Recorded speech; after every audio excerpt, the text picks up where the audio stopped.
Hey everybody, welcome to the TFL Classics podcast. We've got a very fun episode for you today. We're talking about ketchup on runny eggs. Oh God, not again, Tommy, no. No, today we are talking about features in cars that are just no longer found that we want back. Yeah, that's right. So some old cars had some great things that manufacturers have gone away with for one reason or another. In some cases, some good reasons. In some cases, some terrible reasons. And we're going to talk about all of that in today's podcast. But we're going to do quite a bit of goofing around as well because we got some great questions. We're going to talk about Brendan's disaster with his Yukon. We're going to talk about my disaster with my classic Volkswagen and a Fiat 500L that went up for auction. Yeah, I said to everybody I would give them an update, and I have an update for you on the 500L. Now, I want to start off with the stranded Yukon. So a little backstory. Brendan was driving his early 2000s GMC Yukon XL 8.1 from Chicago to Denver, and it left you stranded in the middle of Iowa, Nebraska. Nebraska, and Grand Island specifically. That's right. Yeah. So basically, the transfer case, or the chain inside of the transfer case decided to go, took out the transfer case with it, leaving me stranded in Grand Island, Nebraska. I actually bought a car to get myself home, and then that car blew a tire. And we were just so defeated. We were like, oh, God, Nebraska's just keeps sucking us in, and we were stuck here for the evening. But I did make it home the following day. But after 2 months of waiting, my Yukon is back. It is back here in Colorado. Andre actually helped me go get it with a Ford Ranger, where we towed it all the way back. Now, what's interesting about this is when it broke down, you had it towed to like a local shop in the middle of Nebraska, and he gave you a quote. And what did he say it would cost to get it back on the road? He said it would cost $1,500 to replace the transfer case as well as the front differential. And I thought at the time, holy cow, what a screaming deal. Yes, please do all of that. I couldn't believe it when you said, I was like, what the heck is going on in Nebraska that makes the dollar so valuable out there for it to be that cheap? But what actually ended up happening? Yeah, so I guess when he gave me the estimate, he actually said that he didn't realize it was a heavy-duty Suburban.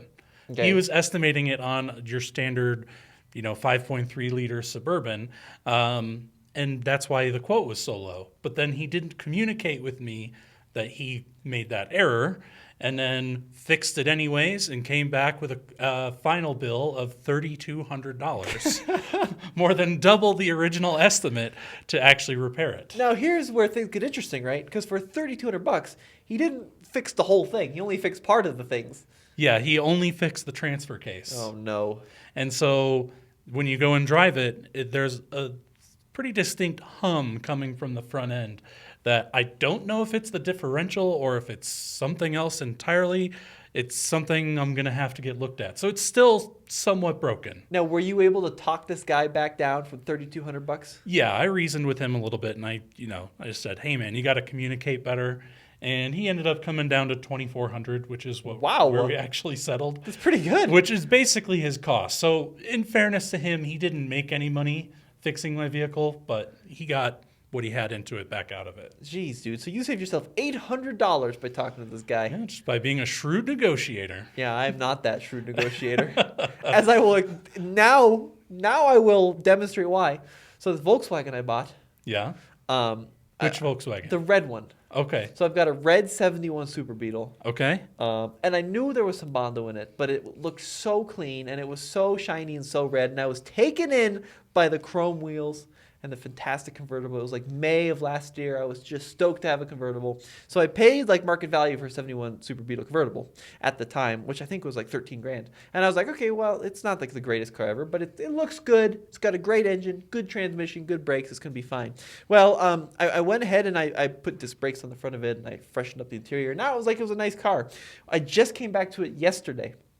So it's parked inside in a little shed at the ranch, right? Yeah. But we got a lot of cold temps, right? We got to like -5 a few weeks ago, -10. Guessing we had a little shrinkage going on? We had a little shrinkage of the Bondo, and now the paint is ruined. What? Yeah. Ruined? Yes, ruined. Like throughout the whole car? So like on the driver's side door, the Bondo just fell out. Oh my gosh. And there's like an 8-inch gap of just metal now. Oh, it's horrible. Jesus. I know. It's really, really bad. It looks god-awful. And in the rear quarter, same thing. Where the trim meets, there's just like chunks of paint falling off of it now. Oh my gosh. Now my pretty little Volkswagen, it looks like it's been restored by a drug user, and it's just terrible. Here's my question. When you shop for this, did you bring a magnet? I with did, you? and I knew I had Bondo. I made all the mistakes. Like, I knew I should have walked away, but I've been shopping for one for so long, and I just got frustrated. And the guy was so nice and had such a good story behind it. But I knew that the Bondo was in there since the 80s, because that's when the car was actually restored, was the early 1980s. Okay. And early 1980s, and yeah, not done well. And I kind of figured it wasn't done well, but I just turned a blind eye to it. And now, like, the door's got big chunks of paint missing. The rear quarters started missing paint. That is a bummer, man. So, I'm sorry to hear that. Yeah, I'm also bummed about it. But the only silver lining is I knew the car was orange originally, and it's orange underneath the red crappy paint.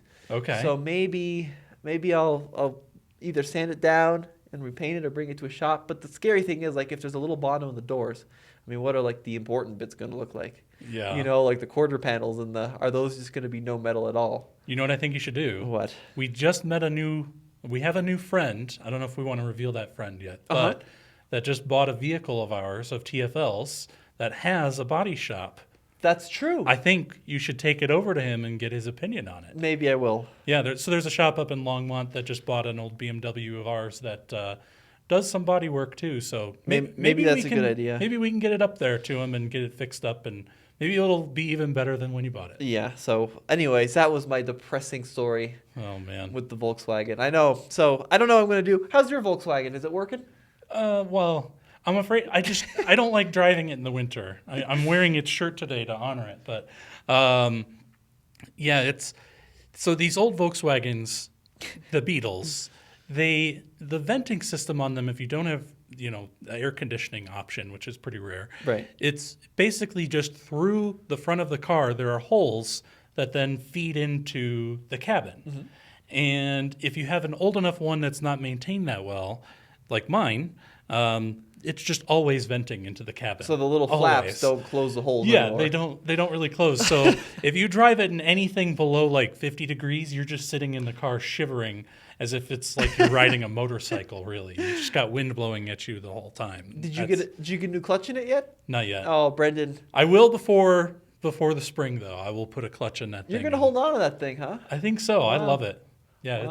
It's a great vehicle. So Brendan actually bought a new vehicle. So Brendan goes to this dealer's only auction, and you found something pretty cool that immediately broke on you. Yeah, I bought an Audi A4 with the 2-liter engine and quattro and a 6-speed manual with only about 125,000 miles on it. And it's really pretty blue color, and it looks really good. And I thought, this could be fun to toot around in for a little bit. And in typical Audi fashion, on the drive home from the auction, it misfired and went into limp mode. Oh my gosh. On me, so I couldn't take anything but the side roads to get all the way home. Oh my gosh. So now it's just sitting in my backyard waiting until my mechanic is done with another broken vehicle that I can then take up there to him.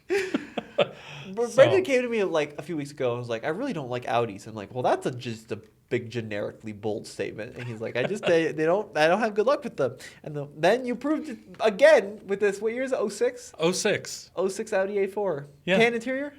No, it's gray. Oh, that's an interesting spec. Yeah. Blue with gray interior. Blue and gray. So that's what I thought too. And it's got the S wheels on it too, so it looks pretty nice. And is it a turbo? No. Oh yeah, well the 2-liter turbo. Right. Yeah. It's just the base engine. The little engine. Yeah. Yeah. Quattro though. Yeah. Manual. Exactly. Did it drive pretty well until it stopped driving at all? It did actually. It drove great, honestly. So what's your mechanic fixing to? Right now he's finishing up my Explorer. What's he doing to it? It's got an additional coolant leak. It's got the clutch reservoir is leaking. Oh yeah. That's right, because you were having a hard time getting it into gear. And then the radio has this weird thing going where like different speakers will buzz at different times depending on what bumps you go over, and it changes speakers every time that you go over a different bump. So I'm having him fix that. He's putting a door handle on since the passenger side door handle was broken. Good. That's a good choice. Yeah. And then then it should be a good driver car. Yeah, so it's really cool. It's a first-gen Explorer manual transmission. Yeah. Two-tone paint, baby. Oh, well, most of the clear coat's faded, but the paint is still there mostly. It's actually three-tone now with the rocker rust. Yeah, there you know, go. you get a little bit of additional kind of interest in that. Yeah, a little bit of brown in there. Yeah, that's cool. No, it's a cool Explorer. I'm excited to see that back on the road. So we'll have a full update on that over at TFL Classics, the YouTube channel, if you want to check that out. But let's dive into a list of features we want to come back. And number 10, you put bench seats or comfy seats, excuse me. Yeah. So it used to be where you could buy a sedan and have a bench seat in the front. You can still get trucks these days with bench seats in the front, but you can't get sedans anymore with a bench seat in the front. So like a Lincoln Town Car, for example, God. you could get a bench seat in the front so you could seat 3 across in the front and 3 across in the back so you could fit 6 people in a 2-door car. And not only that, they were super squishy and comfortable because they didn't have all the electronic gadgets and gizmos going on in there, so they could make the padding on them a bit thicker and a bit softer. And I miss that, honestly. Brendan is back at it with the Lincoln Town Car. If you are a fan of the podcast, you will know that in the previous episode, we had a long, in-depth conversation about the Lincoln Town Car, and it has made a return in this new episode. What is up with you and the town? What? Just buy a town car already. I just haven't found a good one at the auctions yet that fits within my number. I actually, this week at the auction, almost bought a Volvo S80, which also has super comfortable seats. And a Yamaha V8. Yeah, this one had the turbo 6-cylinder. Oh, okay. So it wasn't as cool. But yeah, I would love to get one with that Yamaha V8. That would be pretty cool. So why didn't you buy it? Well, I set my number at $3,400. Yeah. And I got into a bidding war with somebody, and they bought it at $3,500. Oh, no. Yeah. Was it like back and forth? Yeah, it was. It was back and we started at $1,000. So there was a lot lot of back bidding. and forth. Yeah, we did a lot of bidding to get up to that $3,500 that it eventually sold for. And with it starting at $1,000 and knowing my number was $3,400, I'm like, ooh, I have a chance. You got this. I'm gonna get this. Was it like $100 intermills? Yeah, but it started off with like 5 of us all bidding against each other, and by the end it was down to me and one other guy, and he was willing to spend $100 more than me, or maybe even more. I don't know. It's like a poor man's Meekum. You know? Yeah. It's like instead of having like a beautiful 57 Chevy, it's a Volvo S80. Volvo S80. No, but seriously, like, you gotta get yourself a town car. But you're very particular about this. Brendan came to me, he's like, I don't want any town car. I want an extended wheelbase town car with over 300,000 miles. Or what What a request. Because then I can drive the wheels off of it. You could and do not that worry with- about any depreciation whatsoever. Brendan, I think the town car is fully depreciated. I think even an 09 or 010 town car is going to be pretty affordable. I don't know. They're still going even at dealer auctions for like $5,000 for a really nice one. Would you settle for like the Mercury? Maybe. It's the same I don't car. know. I think I've sat in the Mercury. What they call? Well, there's the Mercury Marauder, and that was then a there's the fast Mercury one. Grand Marquis. So I've sat in both the Marauder and the Grand Marquis and the Lincoln Town cars, and for some reason, maybe it's just in my head, the Lincoln Town car feels more comfortable. That's got to be in your head. Maybe they just give you a little half-inch extra of that padding. I mean, that could in be. there. You're you like, know? the fake wood is just a little bit more grainy in the Lincoln than on the Mercury. Yeah. But it's the same car, Brendan. It's got the Underneath, same 4.6 yeah. and rear-wheel drive. And all right, that's interesting. No, so bench seats, there are a lot of benefits to bench seats. Yes. Right? You can have 3 abreast. You can do that thing that you always dream about in the movies where you have like your significant other next to you. Right. But they don't hold you in very well. You Well, ever try taking a sporty turn with a bench seat? yeah, I mean, I wouldn't want a sporty car with a bench seat, but a road trip car with a bench seat, or a car to go to like a drive-in movie with a bench seat, heck yes. Well, what about like I'm kind of on board with like what the town car did, where it's like half bucket, half bench. Because the little bucket gives you a little bit of more support, right? Sure. The person in the bench in the middle is screwed. But the bucket people are a little bit more... The bucket people. You know what I mean? The bucket seats, Yeah, the bucket seat people. I get it. The bucket folks are a little bit more comfy. I like bench seats in certain vehicles, but Sure. I've never been in like a modern day 3 Series and be like, you know what make this better? A bench seat. So the 3 Series is the sporty version. What you want the bench seat in is like the 7 Series. Yeah, but not or the really. Mercedes S-Class. I don't know if I'd want an S-Class with a bench seat. No? They're just ugly. And you don't get as much adjustability, Yeah, but if the seat is comfortable from the get-go, you don't need all that adjustability. Yeah. The reason why they give you so much adjustability now is they're just like, we cannot find a way to make this seat comfortable, so we'll just give them infinite adjustability to think that they can make it more comfortable. Like have you seen the new Lincolns and that have like 31-way seats or 64-way seats or something where like you can adjust the top rests and the middle rests and the bottom rests and Yeah, I've sat in them. Well, the other thing too that I think is interesting is the leg extenders. You can extend them separately per leg. And I've sat in one, and I literally spent probably a good 10 minutes trying to adjust it to get as comfortable. It's still not as comfortable as what they used to do. It's a traditional old Lincoln Town Car bench seat. Don't you think, though, after like 8, 10, 12 hours, you're going to be missing all that support? No. No, you just rather be kind of squished in there? I want to be wafting around on the road on a cloud. Interesting. Yeah. I'm not on board with the bench seat and everything. I'm on board with comfortable buckets. I do think that there's a distinct lack. Like we talked about earlier, early 2000s, late 90s General Motors products, especially their trucks, have the most comfortable bucket seats. Yes, absolutely. Yeah, and those are just a super comfortable, nice seat. And for whatever reason, when they went away from that GMT 800 series, the following version of the Suburban and the Yukons and the Escalades, the seats are just like rock hard compared to the previous generation. I don't understand why they did that. I will say not every old seat is better. Like I have the original seats in my Volkswagen. They're not very good seats. Well, that's an economy car. You should see the design of these seats. It's a bucket, but it's literally a flat piece of vinyl that mates up with a second flat piece of vinyl in a different plane. And that is the entire seat. But you have a 70s Mercedes, and I'll bet the seat on that is super comfortable. They're also terrible. Really? Believe it or not. Yes. 80s, especially 80s, like 80s Mercedes, they used this material called MB-Tex, which is indestructible. Sure. And the seats look very springy. But when you get on them, what you figure out is you have like a layer of horsehair, like that little fibery material, and then springs, and there's just no support or comfort. Like they're not very soft, and they're not supportive like a modern seat. Like you sit on a 80s Mercedes seat for like 2-3 hours, and you're going to be fried. Even like I got some contacts from like Moroccan taxi drivers that are still driving these 80s Mercedes today, and they all say the same thing, like, yeah, the seats suck. They're just not very good seats. So I guess like 90s and early 2000s was kind of peak seat comfort. I do love like 60s and 70s American seats, though. Yeah. Like with the pleated materials. Oh, Remember yeah. those? Those Where are pretty It looks great. like it's got a pillow built into the seat. I do like those a lot. Yeah, Yes. those are cool too. Remember that terrible car you almost bought? That New Yorker? Yeah.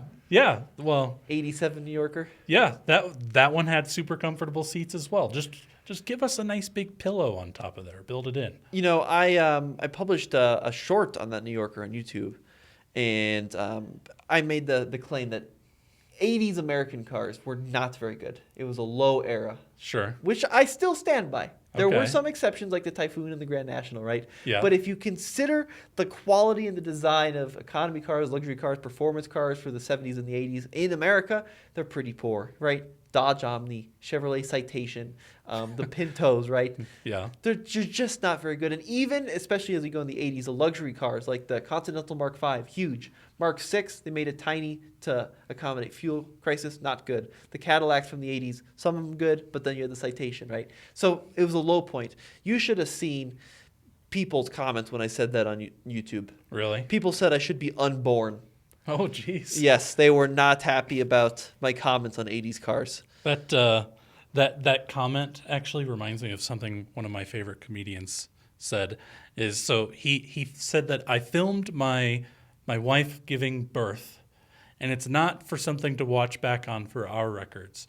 It's so that I can show my child that video in reverse and say, if you keep mouthing off to your mom, I'm going to put you right back where you came from. That's really funny. That's really, really funny. Quality, too, wasn't very high. I like that.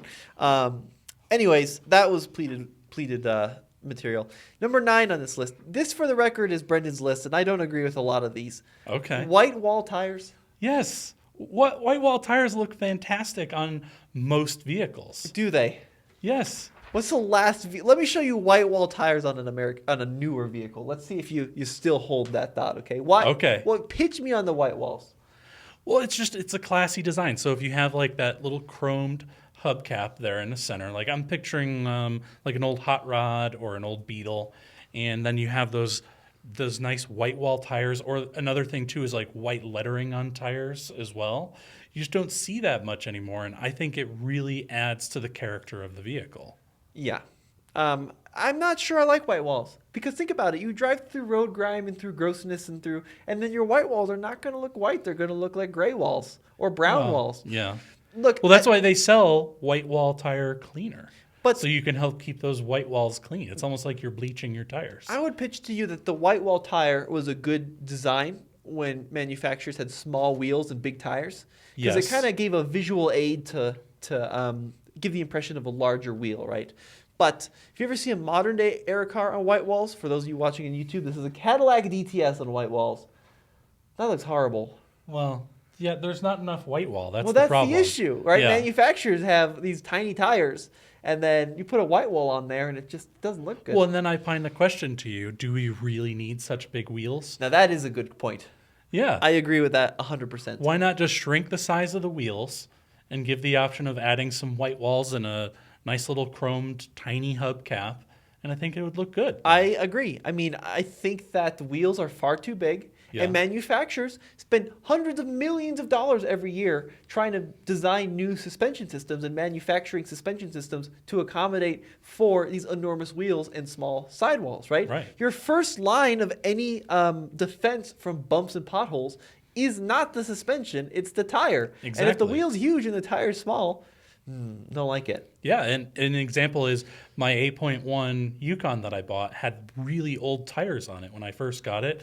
And when I put newer tires on there, it felt as if I had just redone the suspension because when you have an old tire or a thin tire, it's just way stiffer and it doesn't give you that compliance that you would want from the road. So by adding extra wheel to your car, you're taking away from the softness of the ride. It's so funny though talking to these engineers because they'll talk about how they spent like hundreds of hours perfecting like progressive springs and advanced damping solutions and air suspension, and they're very proud of that. And you're like, yeah, but maybe don't put the 23-inch wheel on it. Put like an 18-inch wheel on it, and then Yeah. you wouldn't have to spend the hundreds of hours to perfect the suspension. Let the tire do the work. I think even 18 inches is a little on the big side. What's wrong with a 14-inch wheel or a 15-inch wheel? You heard it here first. Brendan thinks smaller is always better. I think so too. Say a 14-inch wheel. 14-inch wheel. That's what was It's a on my Volvo. It's a little too small. And those looked okay. I got 14s on the Merkin. They're just a little too small. Yeah. I think 15 to 18 is the sweet spot. Okay. What, 14? Yeah. It's like a little coffee coaster. Yeah, you don't need much of a wheel. You want more tire than you want wheel, anyways. and zazz up that tire a little bit with some white walls. Oh my gosh. The reason that manufacturers put these big wheels on is because they look better, right? Sure. The closer you can get a design to a Hot Wheels, the more visually appealing, right? And Hot Wheels are all wheel and no tire. But 14 is pushing the envelope of what I think would look good. I would just love to see a manufacturer at least give us the option Of a some 14? at least just a small wheel. Give us the option. Like, think about when you guys bought your Land Rover Defender. What did you put on there? You got the smallest wheels that they offer. But that was because the of Steelies. Yes, that's more an off-road thing, Sure. right? Because you can put a thicker sidewall for off-roading. But like, But it should be a luxury car thing too because it adds to the softness of the ride. I agree. Yes, I agree completely. My challenge though is if you do see like a base model like F-Pace or like CT5, right, with like the 17 or 18-inch wheels or whatever they are, you're kind of like, ooh, They doesn't cheaped look out. great. Yeah. Is that what it is? So Yeah. we need to normalize small wheels within society. There we go. Maybe what we do is we penalize people. You make the 23-inch wheel the base model, and then you got to up-pay for the 17 or the 18. There you go. And then you got to pay a lot if you want a 14. That sounds that's good the to prize. me. Yeah, 14. Yeah, and then 14s come with a fancy white wall tire Fancy white wall tire. or white tire with white lettering. Now I'd like to take a pause here and give a huge shout out to Brendan, who's been killing it because we have had some pretty big success at our new little auction site called TFL Bid. So he's been putting in the long hours and working really hard on this, but we've had some really great submissions. We got some cool vehicles coming up, and if you want to submit a vehicle, tflbids.com.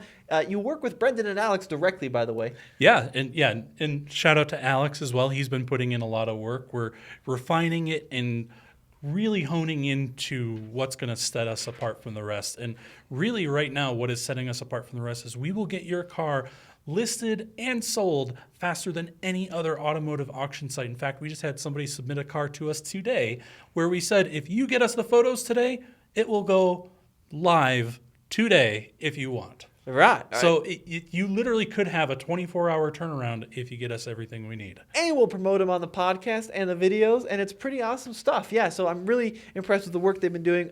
We've got some really cool stuff up there. And right now, I don't know if this podcast is going to air before it closes, but like my minis up there, got a really cool Land Rover Discovery that someone submitted. The important thing is we just need a lot of good pictures. Just start snapping away, and then tell us what's wrong with the car, tell us what's right about the car. We'll write up a description, and we'll make that puppy live and promote it so we can get the most money for your car as possible. Yeah, and we require a minimum of 30 photos, but again, more is always better. So if you have more photos, send them on in, because think about it this way, people are buying a car without necessarily seeing it in person. So you want as much information for these buyers as possible. And we've even started offering it with videos too. So if you want to do a video of it cold starting or a video of you walking around the vehicle, that also helps. Yeah, anything you can kind of help inform folks about what's right and wrong with the vehicle is always a good idea. So TFLbids.com, shoot us a submission, and you'll work directly with Brendan and Alex. And it's free to submit a vehicle, right? Absolutely. It's free to submit, free to sell. Yeah, that's right. All right, so let's talk about some of the comments we've had. A lot of iconic comments on YouTube,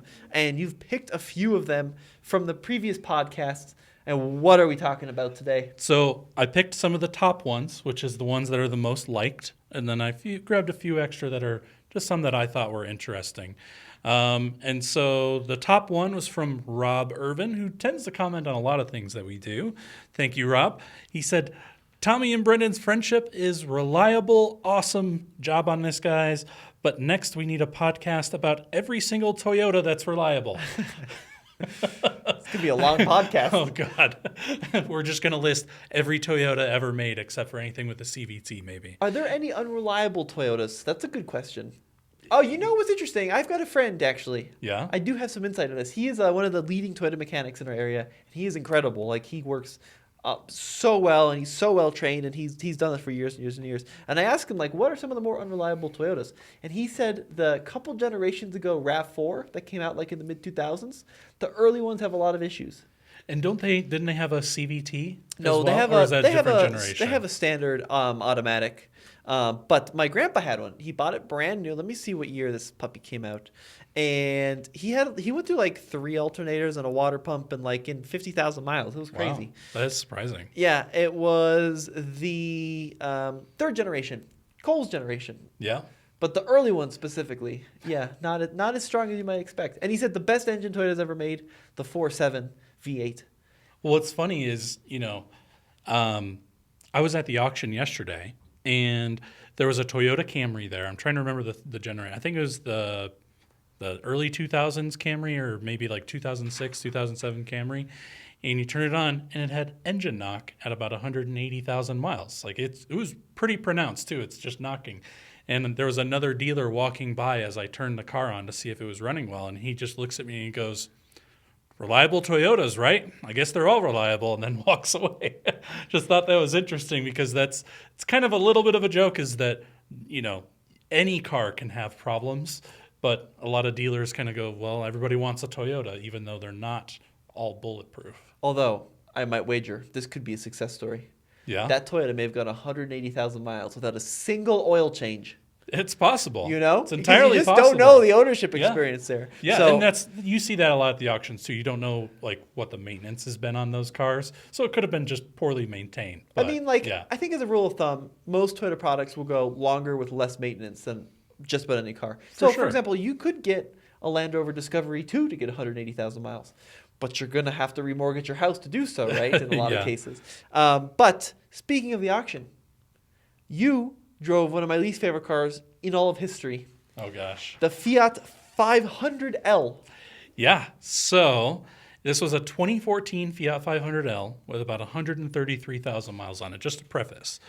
And this was in the donate section, which means that somebody donated it to their local charity, and then that charity brought it to the auction to get the money back out to go into the charity. So I walk up to it, and it says key in bag 4.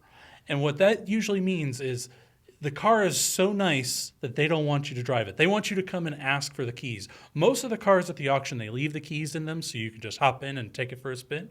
This one, they wanted you to come into the office and ask for the keys so that you could be able to drive it. And I was like, you know what? I'm determined. I am going to go get the keys to this car, and I'm going to go drive it. So I made the half-a-mile walk or whatever back it is to the building, got the keys, and then it was dead. And so I go to jump it, and the hood props, the little compressors for the hood props, close on my fingers. Oh no! As I'm trying to jump this car, and so this thing is fighting me. It is saying, "Do not drive this car." Right? It is saying, "No, you have to go get the keys. You have to jump it, and then the car's gonna bite you when you try and jump it." But anyways, I found a stick. I propped it open. I got the jumper on there. I got it started.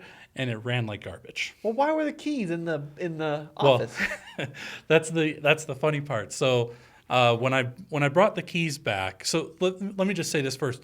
The engine was so shot that the car literally like bucked around like a Bronco. Was it knocking or just like it was? It was knocking and shaking and rattling and convulsing. Like it was angry that you had just woken it up. But so I brought the keys back to the office, and the guy behind the counter goes, "So was it good?" And I said, "No, it was terrible. I can see why you held the keys behind the counter here. No one should drive that thing because the engine is 10 seconds away from blowing." Wow. Yeah. Do you think that's why they put that? Because usually even on the cars that don't work very well, they have the keys inside of them. Usually, yeah. Yeah, But you just leave them in the ignition. for these, I guess they were just like, if anybody turns this thing on, the engine's like inches away from totaling and grenading. Well, now you know why it was a donate. Yes. Yeah, those And cars are just the worst cars. it sold for $1,700. $1,700. Yeah, That's a lot of money. Someone paid $1,700 for a Fiat 500L with a bad engine. Wow, I'm surprised by that. Yeah, I really don't like the Fiat 500L. I know. I really don't like it. I didn't get to drive it. I sat in it though. You didn't move it? No, I didn't want to be the one to blow the engine. It ran on so badly, huh? Yeah. I love the standard 500s. And I really like the Abarths, like the fast ones, but the L's are horrible. They're miserable. Well, I'm gonna keep my eye out. I'll try and please find don't. one I can actually drive. Why? Why do you want to drive this car? Just because you say it's so bad. It's so bad. It is so bad. It's like a crossover, but front wheel drive and low to the ground. So Yeah. it's more of like a tiny van, except it's supposed to look like a classic 500, but it doesn't because it looks like the Pillsbury Doughboy had his way with it, and it just like poofed up in the oven. It's just horrible. It's just the worst car, and Yeah. it's badly made, and they're badly assembled, and I just don't like them. Okay. So next up on the list of features we want to come back. Once again, you got some zingers on here. Hood ornaments. Why do you Yeah. want hood ornaments to come back? Well, You heard it here first. Brendan loves impaling people and small front end collisions. I know why they got rid of hood ornaments. I mean, obviously for front pedestrian crash standards, you can't have them anymore. And aerodynamics. Well, yeah. Yeah. But I mean, how cool is it when you could drive around and you have that prancing Jaguar? It is cool. Sitting on the front of the hood, or Yeah. you have that Mercedes emblem that's sticking up on the front of your hood, or Yeah. you know, any number of them that had that. It was always a cool thing to have a hood ornament, and you just don't see that anymore. I think maybe Rolls-Royce offers it, Yeah. but it's like a retractable one. It'll retract in any kind of, like if you try to either A, take it, or B, if something runs into it, it'll go, it'll like roll back. So I think we should have hood ornaments back, especially car companies that are luxury brands that have a history of using hood ornaments like Jaguar and Mercedes. I just think it's such a cool look, and I wish they were still on there. There is something really special about looking over the hood and seeing that hood ornament in the front of a Mercedes. It's one of my favorite experiences in an old Mercedes. Now, you used to be able to get a hood ornament up until super recently on an E-Class, and someone can let me know in the comments if you still can. But of course, you're like all bendy, right? Like they were designed. They've been bendy forever. Right. Like my 72 Mercedes will bend, actually. Sure. So, they've been thinking about this for a long, long time. But I agree. I mean, they're a really special, kind of makes you feel proud to be like behind the wheel of that vehicle. Absolutely. It just adds to the prominence while you're driving it, that you get to stare down the end of it at that hood. And the other thing is, too, you know, for vehicles that before they had all those parking sensors and stuff on there, it helped you know where the end of your hood was, so you wouldn't Very run good into point. things. Yeah, very Yeah. good point. Next up is even this is a bold one. Wood paneling. You want wood paneling to come back? Absolutely. Why? Yeah, especially if you can get some real wood paneling on there. You want to be like, I like this car, but I wish it would have a termite problem. You know, that's what you look for. Well, you just put the wood paneling on top of the metal. You don't make it like, I'm not saying we should come back with the Woody where it has all wood side panels. I'm talking about just some extra, like I'm thinking about the new Grand Wagoneer. How much better would that thing look with some wood paneling on the side? It would look different. I mean, like, I think in that case it would look better because it like harkens back to an era, right? Yes. Like it's a throwback retro thing. I understand it then, but if Hyundai was like the new Kona has wood paneling on the side of it, I'd be like, why? What are you Try gonna it do? out. It might look good. What are you gonna do with that though? I mean, it's just more weight you're just slapping on for no reason. Well, I mean, the majority of wood paneling, you use wood in quotation marks. Yeah, but you right? want genuine maple on the side. You're like, I yeah. like walnut down the side of there. Yeah. Especially on like a luxurious vehicle. What's more luxurious than wood? They put wood on the inside. Put it on the outside too. How about this? Via that thinking, it'd be a good idea. What's that? Putting leather on the roof. Oh gosh, no. Well, that's one of the features that I don't want. Exactly. Vinyl roofs or Landau tops. Why is wood paneling okay, but leather on the roof or vinyl on the roof is not okay? Because whenever I look at vinyl on a roof, it always looks like a toupee. That's what I picture, especially the ones where it's just like on the back third of the car, Right. and the front is missing. It looks like a balding dude. I never understood why people wanted that. I don't know. Why who are you trying to make your car look like a convertible? Someone's like, I want to make this 4-door sedan look like. Maybe that was the original intent. It's horrible. The one positive I will say is it does help protect against hail damage out here in Colorado. Yeah, but then the water just seeps into it and rusts the car from the inside out. Yeah, that's true. I would pitch to you that wood paneling is almost as bad as the vinyl roof. No way. The wood paneling's Wood horrible. paneling's so much cooler. Maybe if you could pitch it in a way. Have you ever heard of the Citroen Cactus? Yeah. The car with like the squishy things on the side that you can run into. Maybe that's a reason to bring back wood paneling, so you could like run into it and then back up. Bingo. See, you're helping make my argument for me. Thank you. Here's a good question. What is the last car sold with wood paneling? I would say maybe like the Buick Roadmasters. Okay. Those had, it wasn't wood, but it was vinyl-ish or vinyl-looking wood on the side of it. I think because that was in the mid-90s that they were doing that till. I think couldn't you get the PT Cruiser with wood paneling? I don't know. I think you could. I think you could get the Cherokee with wood paneling. You could, in the first gen Cherokees. Oh, maybe the PT Cruiser was an accessory thing. Now this is interesting. You remember the Ford Flex? Yes. The Ford Flex did something where they kind of tried to bring the wood back a little bit with these striped appliques on the back of the car. That's a car that would look good with wood paneling. I don't think it would. Flex, I really don't think it would. Why would adding wood to it make it look better? Oh, it would make it look so much better because you just have this slab side, these big slab sides, and it really kind of helps break up the monotony by adding a little bit of flair to your vehicle. What you're saying is wood paneling is for companies that don't know how to design a car. Yeah, like the Jeep Grand Wagoneer. Oh, geez. Wow. Getting bold. Now, let's talk about some other features we never want to come back that you put on here. Okay. Automatic seat belts. Oh, yes. Those are like my least favorite feature that was ever on a vehicle. Now, if you're not familiar with these, this is back in, the 80s and early 90s, where the seatbelt was, every time you open the door, the seatbelt would move on this track around the door frame, and then when you close the door, it would move back kind of like coming right up to you and almost kind of like choking you out a little bit. And then you would have to actually click your lap belt as well. So if you just left on that seatbelt and you got into an accident, you just slide right out from underneath it. So it was pointless. It wasn't very safe. it added a lot of complexity, and it was annoying and temperamental. I think the idea behind it is you leave it all like clipped together. So when you Yeah. open the door, it would slide out of the way, and then you could get out, and then you'd never forget to put your seatbelt on. Because when you get in, it would go zzzz, and then your seatbelt would be on. But in practicality, not so hot. No. And that's why it was pretty short-lived. Have you ever owned a car with electric seatbelts like that? You know, I don't think I have, I have actually. not either. Yeah, I think I've ridden in a few friends that had them. And I That's was an like, interesting what is goal. this? This is weird. Yeah, But that is an interesting one. Yeah, I agree with you. That shouldn't come back. Hand crank motors? How old are you? I'm grasping at straws here a little bit, but I'm thinking about, if we're going to talk about old features like white wall tires, we should also talk about the fact that you don't have to hand crank your motor anymore. But what about this? Like a lot of old French cars and American cars gave you the option to. So like the 2CV, it's got a little hole in the front. You can barely see it, right? Or sometimes they were behind a license plate. And then in the emergency that your battery ran out, you could stick your crank in there and go whoop. However, I'm not sure it's very practical with a modern day car. Yeah. I just think.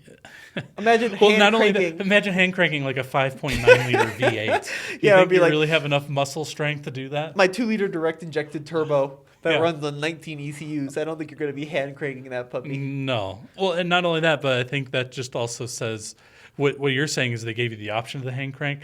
That just to me says like they don't have confidence that their starter is going to last for Gosh, you. So Brendan, that is such an old thing to put on here. Brendan's like, I think we don't want to come back. Wooden wheels. I am just sick of lubricating my wheels. Other thing, Brendan's like, hand clutches. That's funny. Next up on the list, so you have car phones. of the things we don't want to come back. Yes, you don't want car phones to come back. No, we don't need them. They're pointless. And they were always one of those things where if you put the phone in the car, technology moves along so fast that once the car is like 2 years old, it's already outdated. Yeah, I agree. That was a pretty bad idea. Yeah. Yeah. What about this one? I just thought of one. Okay. What are your thoughts on this one? Hideaway headlights. I like it. Do you? Yeah. I think it's, it does add a lot of complexity, but if you're getting like a high-end vehicle that you want to add some extra pizzazz to, why not? Just like flip-up headlights, which is also on our list What of about? things we want. Yeah, that you put that. We'll talk about that in a sec. But okay, we'll get there. Carburetors, you have the things you don't want back. Yeah. I agree with you completely.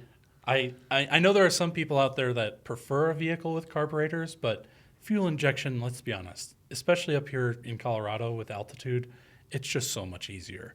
With carburetors, like if you leave the car sit for too long, then the jets get all gummed up and you have to clean them and possibly even replace parts on it. And they're way more finicky and you have to like pull the choke on when you're starting the car. It's kind of a pain in the butt. I agree completely. To deal Yeah, with. carburetors not great. I would pitch to you my next one. Let me pull up this picture here because I own this car. This is a Lincoln Continental Mark V. If you're listening on the podcast platforms, Opera windows.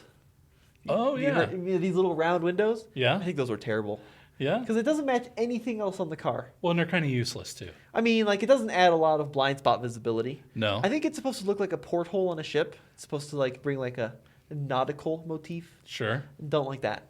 Yeah, I could see why you wouldn't like that. And while I'm on the roll, you know what else I don't like? What's that? I'm not a big fan of analog clocks.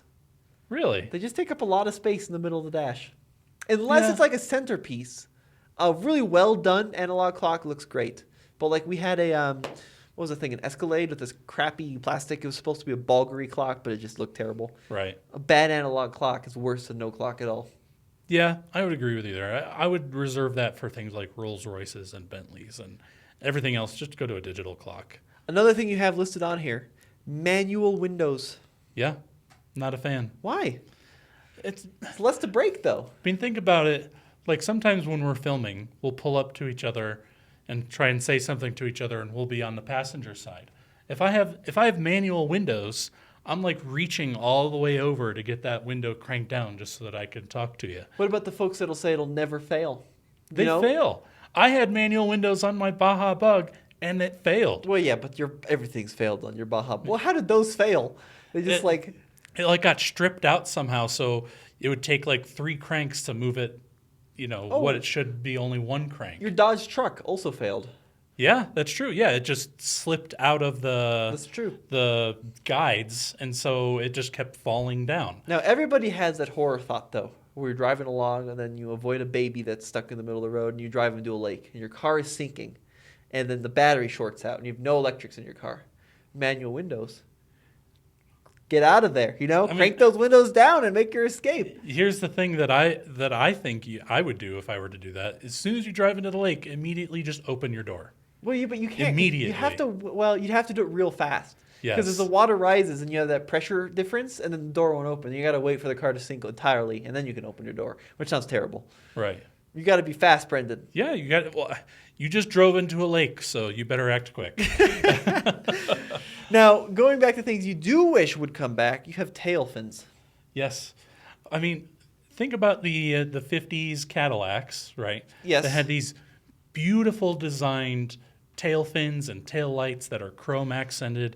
Why can't we do that anymore? I don't understand. It's such a unique, distinct feature that helps those Cadillacs stand out, and I think people seek them nowadays because they had that cool tail fin. Well, what about all those little kids that rode their bikes right into them and now have head injuries?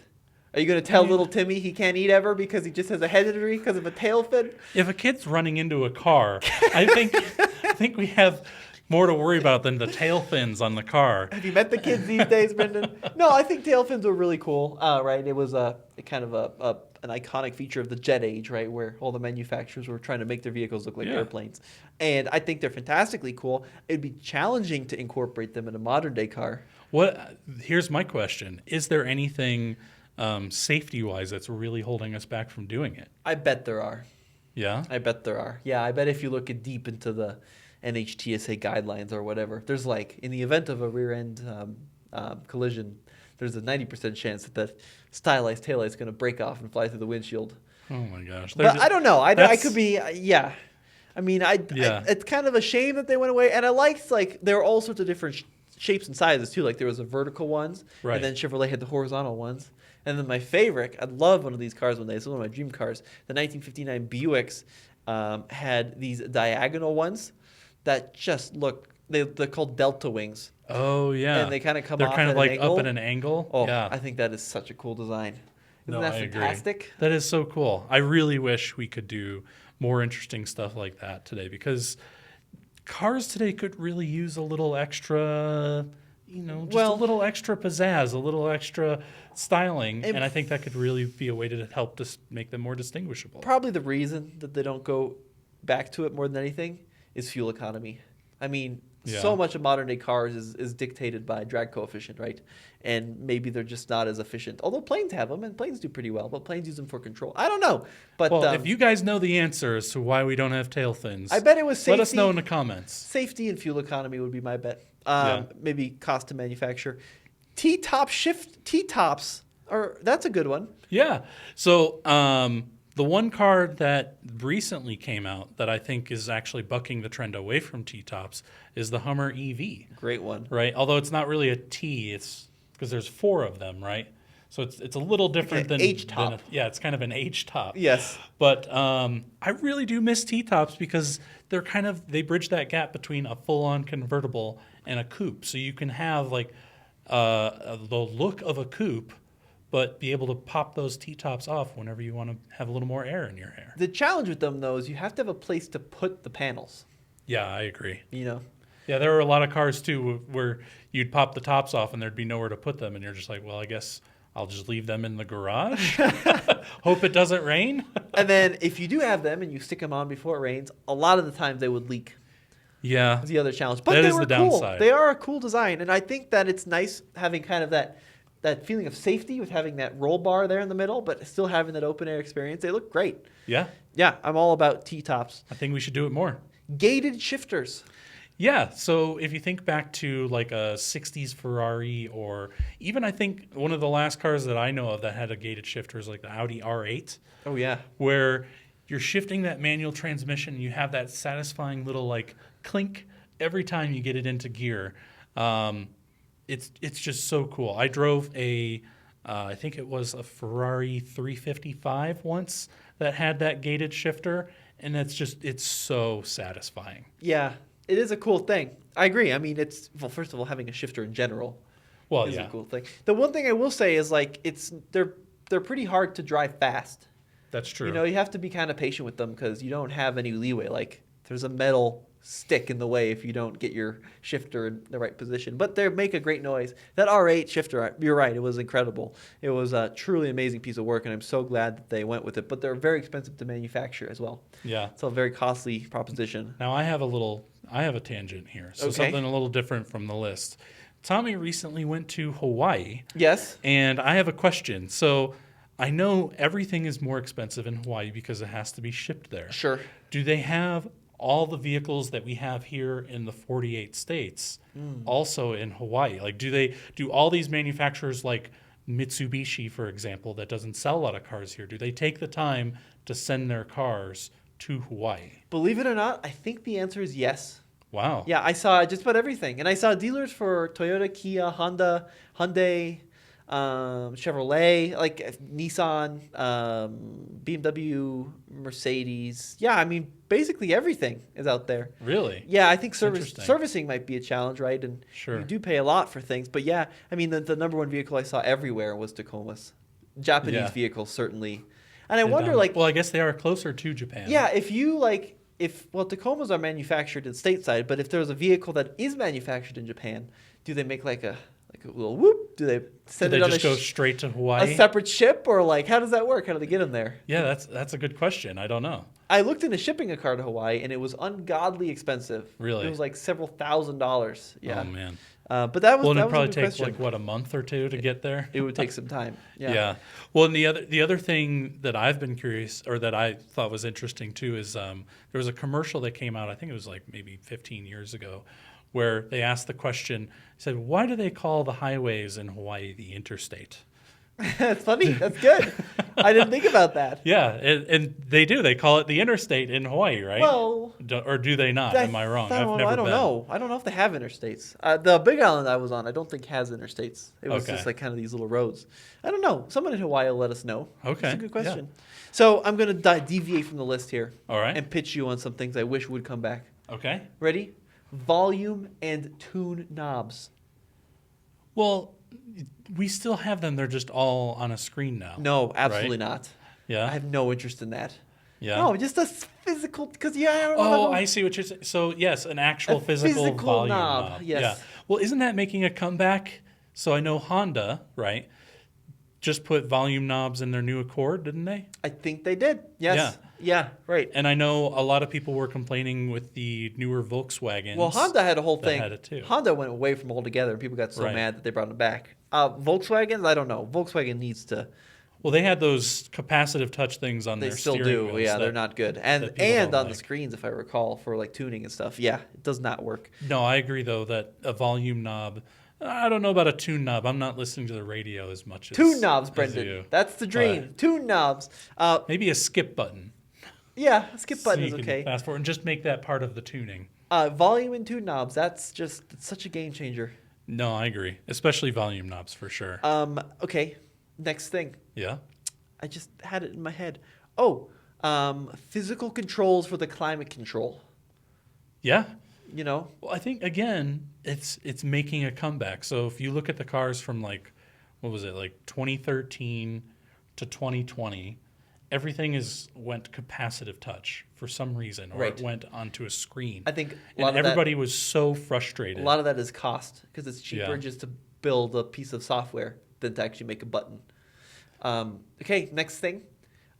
What about this one? A moon roof. So you know how like there's the glass roofs, right? And Yeah. then there's the glass roofs that open. But what about the older cars that had like that steel panel that would slide back? Oh, that actually blocks 100% of the sun. Yes. Yeah, I haven't seen those very often. Now they are all just glass. Yeah, aren't they're all they? glass. Yeah, is Or- it just because they're cheaper to make that way? I don't know. I never really. I don't know why they went away from the metal ones. Well, the other thing that I like too is how some cars have, like just a little slider thing that operates separately from the sunroof. Yes. So you can just have a little bit of sunlight, or some of them, like the minis, have the like mesh. mesh type one. Yes. But I think the mesh ones are really nice because you can let a little bit of that sunlight in, but not all of it. Okay, something I wish would never come back: incandescent headlights. Well, yeah, why would you? You know. LEDs are they're cheaper and they're more efficient nowadays. Some people say they like ice over quicker, right? So like that because they don't get as hot. But for most scenarios, like the old school halogen bulbs, they're not very good, especially compared to the new stuff. Well, and it's just a pain too because your bulb goes out and then you have to replace it, and a lot of in that transitionary period is the interesting part too. Like when we had like these HIDs, The xenons, and the remember xenons and things like that, and I had to replace a bulb in my Passat W8 before I sold it, and the bulb itself was $100. I know. Just to replace the bulb in that thing. I know. That's pretty I mean, some units too, like you can't just replace the bulb; you have to replace the whole headlight. Yeah. And that's even worse. Now you have an interesting one on here: oscillating air vents. Yeah, they didn't put this in very many cars. My Lexus LS430 had it, and then a lot of the commenters of that video when it came out a few months ago made sure to point out that the first car that they saw it in was the Mazda 626. Really? Yeah. That's interesting. A cheap little economy sedan had a little button on there that showed you oscillating air vents. Wow, I'll be darned. Yeah. I swear I just saw a piece of news that a car is coming back with these. Really? Yes, I don't remember what it was, but I remember like some new car. Oh, Volkswagen. I think the air vents in the new ID7 will actually move around. Well, that's great. There you go. I think that's a good idea. I mean, so the thing that really stood out to me, and actually it's one of the reasons why I loved my LS430 so much, is so if you have the air conditioning or the heat blowing and it's just blowing on you, and you can have it so that like your shoulder is cold, but the rest of you is hot because it's all blowing in that same spot. But the oscillating air vents really helped distribute that heat or air around the cabin and just made the vehicle much more comfortable to live with. And that's the thing is it was a very tech-forward idea when Lexus and Mazda put it in their cars. And for whatever reason, it just never caught on. Yeah, maybe people felt like it wasn't needed. Now, like the new like Teslas, right? They'll have air vents that you can move around, but you can't move them around with a little knob. You have to go in the screen and like drag a slider around. That's annoying. It's a lot of work. Yeah. Manual parking brakes. Good one, Brendan. Yes, absolutely. So I get so annoyed by these electronic parking brakes because you push the button and then you don't know whether it's actually engaged or not. Whereas a manual parking brake, whether it be on the floor or whether it be on a lever that you pull up right next to you, it's more satisfying, I think, more reliable, and then you can do some fun stuff with it too. I like all of those things. You're right. Yeah, I agree completely. Pop-up headlights? Yes. Pop-up headlights, I understand that it would be very difficult to do with today's crash standards. Right.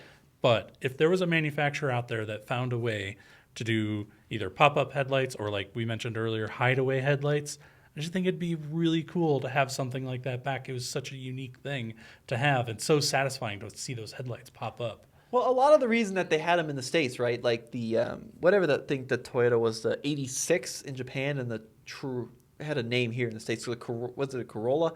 Yeah. Whatever it was. In the U.S. had pop-up headlights because we had antiquated headlight laws that said like your headlight has to be a certain height off the ground. So that's a lot of the reason that cars had pop-up headlights. But they're also an aerodynamic nightmare. Like, have you ever heard of like the Porsche 911, like the slant nose? Yep. They did those because at high speeds, the headlights on the 911 were really, really unaerodynamic. And that would happen on the Autobahn too, with like 944s and other cars that pop up headlights as you'd be driving along and then you'd pop them up at night and then all of a sudden your aerodynamics are all screwed up. But I'd also pitch to you what happens when the pop-up fails. Yeah, they are a bit more problematic. Then you need like the manual override to go in there, right? Yeah. Yeah. Well, and again, it's not something that's necessarily more practical. It is fun. It's just more fun, and it gives a little bit more character to your car. And what's wrong with adding a little bit of character to it? And lastly, under license plate gas cap and other hidden gas caps. Yeah. So I know there was one car I was looking at. I can't remember the name of it, but it was like a 60s American car where it was literally behind the taillight. Yes, So that's you right. moved the taillight and then you stuck your gas thing in there. And I think it was just a really cool thing when they were really considering design and how to make the car more beautiful. A way to hide that gas door is by putting it underneath the license plate or by putting it in other areas. And if you put it in the middle of the car in the back, you can fill it up from either side. Oh, yeah. The challenge there is rear end safety, like if you get rear-ended.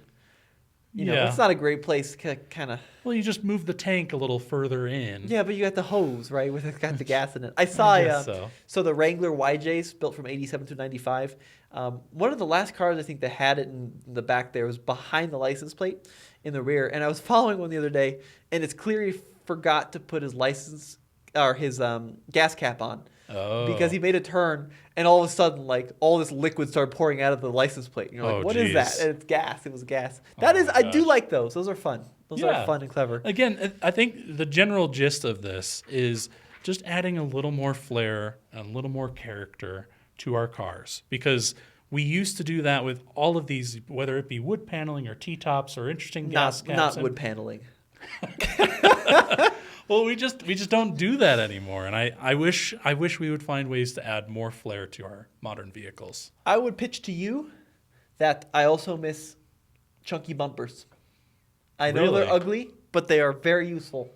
Like the 5-10 mile an hour bumpers, you could run those things into suckers and they just bounce right back. My friend Ted was telling me a story. This guy had a 77 MGB that had those like really ugly plastic black bumpers. Do you remember those? Yeah. And he was driving it to a shop to spend like $2 or $3 grand to get it converted to like the slim metal bumpers, right? He was sitting at a stoplight and he got rear-ended at like 15 miles an hour. And like, you know, he like recovers, he's all shaken up, he gets out the back of the car, completely fine. Because the bumper, this big giant pillow plastic bumper, just absorbed all the impact. And the car was completely fine.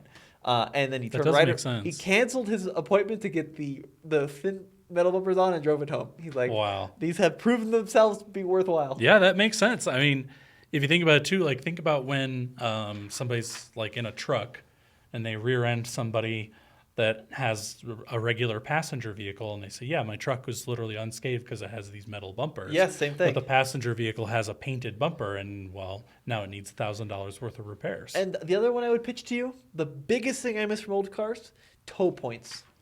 Yeah. So like modern day cars, they have these beautiful plastic bumpers and these fancy grills, right? But they don't have actual hooks. So a lot of the times they'll either include a little thing, you have to pop this cover off and screw your little eyelet in, but then it's snowing and raining, your bumper's all covered, it's all iced over, you can't get to the thing, you don't have a screwdriver. Some new cars don't even have tow points in the front of them, right?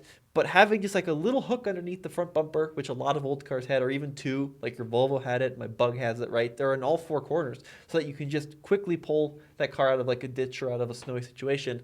Really good idea. Yeah, I don't understand why they don't do that. Like, I had my dad's BMW. I had to get towed once, and I remember trying to pop that cover, which probably had never been popped in its 20 years of existence. Yeah, I was so afraid I was going to scratch the paint. Well, yeah, when I was popping that cover. Yeah.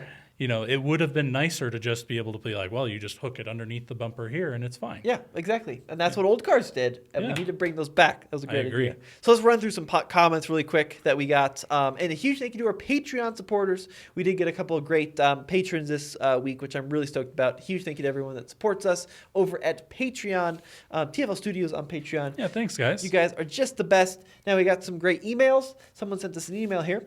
And here is what they said. Regards to our last podcast. Apparently, they did do a GMT 400 Suburban that they sold in the States. You know, I tried to do the best research that I could, and apparently I missed that in our vehicles that you can now import. So I apologize. I guess the only thing more interesting or the only thing different about that Holden Suburban that we talked about in that podcast is the fact that it's right-hand drive. Yeah. And this is a gentleman named Brendan. He said, P.S. Isuzu V-Cross is another fun anomaly of that era. Oh, yeah. Those are cool. So a big thank you to Brendan for sending us an email. If you want to get your questions or comments answered, you can message us on Patreon or send us an email, info@tflcar.com. Now, some other YouTube comments from the last episode. Yeah. So K. Stu said, "This is one of my favorite podcasts and topics. Keep it up, guys. Thank you." Thanks, Stu. Appreciate it. Steve Duncan said, one of the best comments about the Land Cruiser I heard from a Toyota engineer, it was simply, we know that people's lives depend on this vehicle. That was after I insulted it. Yeah. Yes, I know it's a great vehicle. They're just a little dull. RNT450T1 says, number one rule of YouTube, don't read the comments. Sorry, we're reading them. We're reading them anyways. I guess we're breaking the number one rule, huh? Bob Schrank says, hello, I really enjoyed the podcast. I would like to add the Mark IV VW Golf TDI, the ALH motor. They really just don't die. This was in regards to our most reliable classics. Great point, Bob. Those older Volkswagen TDIs are practically indestructible. Yeah, they just, as we learned from Dieselgate, they just destroy you. Right? Yes, that's right. They don't destroy themselves, it's yourself. Stefan Faldorf, European cars from the 80s and early 90s that were reliable, had a star and are named Mercedes. Oh, look at that. This guy coming through with me. And another brand was Volvo. There you go. Very true. Yeah, he was saying BMW has never been known for its reliability, and I disagree. I think BMW made some really good cars back in the 80s and 90s, and although they were never Toyota, but they are still way better than 2004, 2005 BMWs. That's very true. I agree. And 67C10 says the last gen town cars will never be classics. Just old. Blasphemy. Blasphemy. How dare you? No, I completely disagree. I think it'll go down as one of the last super comfortable plushy sedans that was ever made, honestly, because they made them all the way through till 2010, and so you can still buy one that's relatively new, like 13 years old, and you can get an old school feeling that you just can't get nowadays. Yeah, I have no comment on that. I'll let you battle it out with the YouTube commenters. Okay. Now, what do you think is the number one feature we should come back? There's one we are missing. And it's not so much a feature, it's more of a car we wish would come back. And it's not so much a car, it's more of a truck we wish would come back. The Nissan Hardbody? That's it, Brendan. Oh gosh, we almost went a whole podcast without talking about the Nissan Hardbody. I would never let that happen. As always, the number one feature, the number one vehicle, the best vehicle maybe in existence we wish would come back, the Nissan D21 Hardbody. Everyone needs to go buy a Nissan Hardbody. Immediately. Yes. Drop what you're doing. Go find one. Facebook, Craigslist, auctions, doesn't matter. You could just go buy one. Just go, yeah. Yeah. Even rent one. You need to experience a D21 Hardbody. If there's a place if there's someone here in Colorado that will rent me a Nissan Hardbody, hit me up. I will rent your Nissan Hardbody. Well, let us know what you guys think of #HardbodyCrew. And as always, this has been Tommy. And Brendan. Thanks, guys. We'll see you on the next podcast. Thanks for listening. Take care.